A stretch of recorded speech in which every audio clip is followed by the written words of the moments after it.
Alléluia. Faly miarabantsika manaraka ny vidéo ny tenako. Izao dia hanolotra fijoroana vavolombelona fohy sy tenin'Andriamanitra fohy ho fampaherezana antsika tsirairay avy. Ny tenin'Andriamanitra moa hoentina hitarihana an'izany fijoroana vavolombelona izany dia ao amin'ny asan'ny apôstôly 7:30. Vakiana ny teny amin'ny anaran'i Jesosy Kristy. Andriamanitra ninitsy nijery ny andron'ny tsy fahalalana, fa ankehitriny izy mandidy ny olona rehetra amin'izao tontolo izao hibebaka. Amen. Eto izany dia Andriamanitra dia fantantsika fa tsy nahalala, tsy mahafantatra. Betsaka ny olona tsy mahafantatra an'izany Andriamanitra izany. Na izaho izao miteny izao koa ara dia anisany tsy nahalala teo aloha. Kanefa tao anatin'izay tsy fahalalako ny sitrapon'Andriamanitra, tsy fahalalako an'Andriamanitra izay, dia maro ny zavatra tsy araka ny sitrapony no ataoko. Dia anisan'izany moa ny fijerevana an'ireny spectacle amin'izao tontolo izao ireny. Ny tenako dia anisany efa mandeha manatrika an'ireny foana rehefa misy. Kanefany tsy araka ny sitrapon'Andriamanitra ny fandehanana amin'ireny zavatra ireny. Dia tamin'izaho konkoa mbola tsy tao amin'ny tompo dia nanao an'ireny tia mihaingohaingo moa izany izaho. Manao lokomena, manao vernis, masorona ny volomaso, manala volomaso dia manao crayon cils.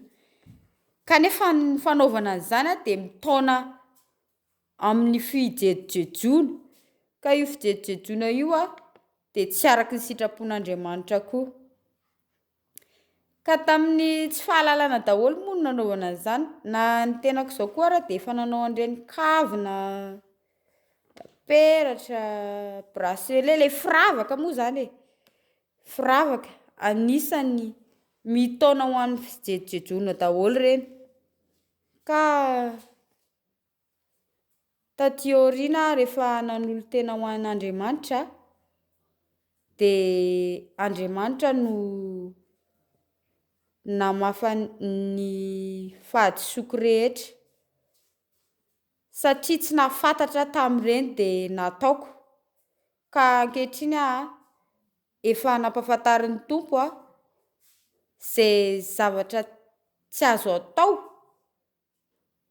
rehetra rehefa manaradia anazy dia efa nafahany tamin'izany dia ny tenin'Andriamanitra fanazavako an'io tenin'Andriamanitra io dia Andriamanitra dia hendry izy.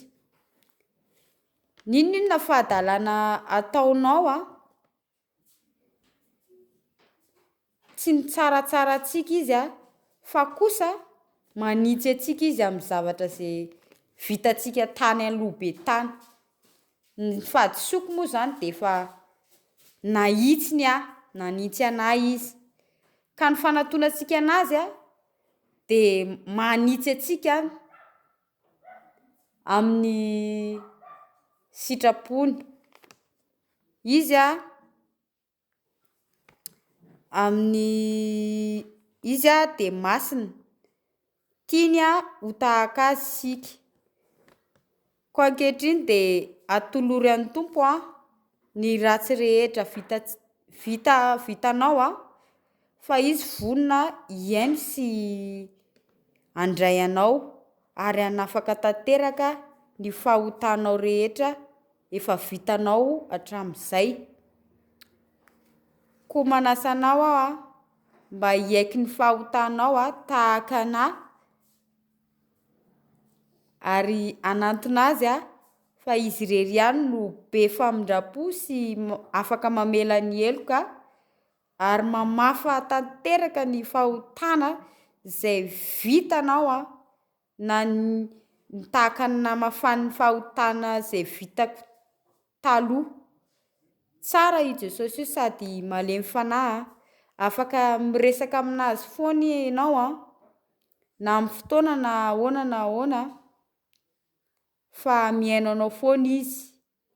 Ko atolory azy ny fahotanao atolory azy ny tenanao fa ho raisiny ianao de mankasitraka Tompo mahereza mijoroa ianao zay efa afaka de mijoroa amin'ny fahafahana zay nanafahany Tompo anao tahaka anahy. Mahereza daholo. Amen.